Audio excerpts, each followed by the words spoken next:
তৌহিদ আফ্রিদি থেকে আপনি টাকা নিয়েছেন কিনা, তার সাথে আপনার কি সম্পর্ক, তার গ্রেফতার নিয়ে আপনি কেন এত সরব? প্রথম কথা হচ্ছে যে তৌহিদ আফ্রিদির কাছ থেকে যদি কেউ প্রমাণ করতে পারে যে ভিপি নূর ধরেন এরকম টাকা পয়সা নিচ্ছে, আমি অন ক্যামেরা চ্যালেঞ্জ করে বললাম যে রাজনীতি ছেড়ে দেবো। সেকেন্ড হচ্ছে মাই টিভির বিষয়ে আমার কথা বলার একটা কারণ হচ্ছে যে আমরা গণ অভ্যুত্থানের পরে দেখেছি কিন্তু বেশ কয়েকটি গণমাধ্যমের সিনিয়র সাংবাদিককে চাকরিচ্যুত করে তাদের পছন্দের লোককে ওখানে বসিয়ে দেওয়া হয়েছে।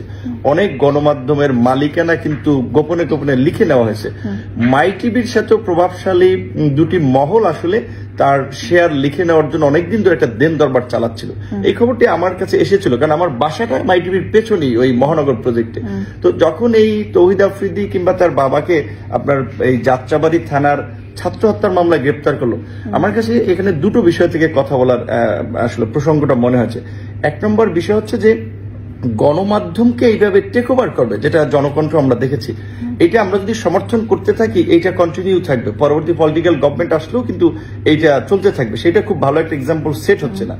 দ্বিতীয়ত হচ্ছে গণমাধ্যম তখন নিরপেক্ষ থাকতে পারবে, থাকবে না, পলিটিক্যাল প্রেসারে কাজ করবে, যে কম্প্রোমাইজ করে ফেলবে। আমরা তো আর বলা যে হচ্ছে তারা দখল করেছে, এটা নিয়ে আপনি কিছু জানেন? মাই টিভি যে দখল হয়েছে বলছে যে আরেকজনের মালিকানাকে দখল করেছিলেন নাসিরউদ্দিন সাথী, এটা নিয়ে জানেন কিছু? না, আমি এটা জানি না। তবে এটা যদি ধরেন তাদের এরকম অভিযোগ থাকে, তারা যথাযথ কর্তৃপক্ষকে অভিযোগ দিলে সেটা নিয়ে ব্যবস্থা নেওয়া, সেটার বিরুদ্ধে কিন্তু আমি কোনো কথা বলবো না। আরেকটা কথা বলেছি আমি এই কারণে, আমার দল করে, আমার দলের আইন সম্পাদক যে আমার গ্রেপ্তারের সময় আইনি লড়াই করেছে, তাকে কিন্তু আশুলিয়াতে এই ছাত্র হত্যার মামলা আসামি করেছে। অর্থাৎ এই মামলায় অনেকে যে পলিটিক্যাল মোটিভ থেকে অনেককে জড়িয়েছে সেটা একটা নমুনা। সেকেন্ড হচ্ছে এই তৌহিদ আফ্রিদি বা তার বাবাকে যে ছাত্র হত্যার মামলায় গ্রেপ্তার করলো, এটা তো প্রুভ করতে পারবে না। আমার কথা ছিল তারা যদি আওয়ামী লীগের দোষর হয়ে থাকে, মানে সেটা তো পরে দেখা যাবে প্রুভ করতে পারে কিনা। আপনি কেন এটাকে মানবাধিকার লঙ্ঘন বলছেন? যখন একটা মামলা হয়েছে তখন তো ধরবেই, তাই না? গ্রেফতার করবে না। মামলাগুলো আমরা শুরুর দিকে সরকারি পর্যায়ে আমরা বারবার বলেছিলাম যে ঢালাওভাবে মামলা হওয়ার ফলে এই মামলাগুলো গ্রাউন্ডে মানুষের প্রশ্ন উঠছে, দেশি বিদেশি মানবাধিকার সংগঠন, বিদেশিদের কনসার্ন যে সাংবাদিক, ব্যবসায়ী গণহারে যাকে তাকে মামলা করছে, এর ফলে কিন্তু প্রকৃত অপরাধীদের বিচার করা কিন্তু মুশকিল হয়ে যাবে। আপনি কেমন জানেন কে প্রকৃত অপরাধী? এটা তো গ্রেফতারের পরে, তদন্তের পরে বোঝা যাবে। তা আপনি যে প্রথমেই বলে দিলেন এটা মানবাধিকার লঙ্ঘন, আমার তো একটা পলিটিক্যাল লিডার হিসেবে সমাজের চলমান অসঙ্গতি নিয়ে কথা বলাটা আমি মনে করি আমার দায়িত্ব, এবং আমি সেটা করি। যেমন আমি বলছি যে আগে এই সরকারের দুর্নীতি দুঃশাসন দূর করার জন্য আগে সরকারি অফিস আদালতকে দুর্নীতি মুক্ত করতে হবে। তার জন্য সরকারি কর্মচারীদের বেতন ডাবল করা উচিত। বেতনের স্কেল যে 20 গ্রেড রয়েছে, 20টা গ্রেড, আমি বলছি এখানে 8 থেকে 10টা করা উচিত। আমি বলেছি যে শিক্ষকরা সেকেন্ড ক্লাসে চাকরি করে তারা কিভাবে ফার্স্ট ক্লাস নাগরিক তৈরি করবে, শিক্ষকদেরকে ফার্স্ট ক্লাস সকলকে তৈরি করবে। তৌহিদ আফ্রিদি আপনার আদরের ছোট ভাই নাকি? না, এটা একেবারেই ভুল কথা। তার সাথে ওইভাবে আমার কোনো ব্যক্তিগত কোনো সম্পর্ক নেই।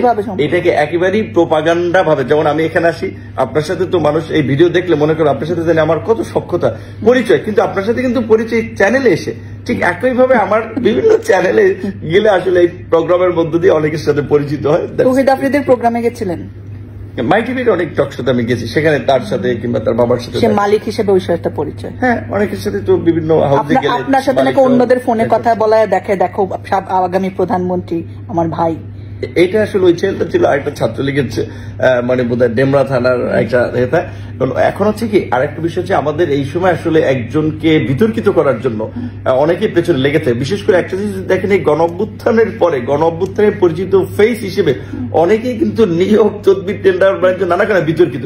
সেটা আমার বিরুদ্ধে কিন্তু এই 1 বছরে একটা সুস্পষ্ট অভিযোগ কেউ করতে পারে। আপনাকে বলে বিকাশ নূর ঈর্ষান্বিত হয়েও কিন্তু এখন আমার বিরুদ্ধে কিন্তু অনেকে এই ধরনের নানান ধরনের প্রোপাগান্ডা ছড়াচ্ছে, বিতর্কিত করার চেষ্টা করছে। বাট আমি তো অলওয়েজ যে কোনো চ্যালেঞ্জকে অ্যাকসেপ্ট করি যে আসেন আপনার কাছে কার কি তথ্য প্রমাণ আছে আমি ফেস করবো, বিকজ আই এম ক্লিয়ার, যে কারণে আমি শক্ত স্ট্যান্ড নিয়ে থাকি যে কোনো ইস্যুতে।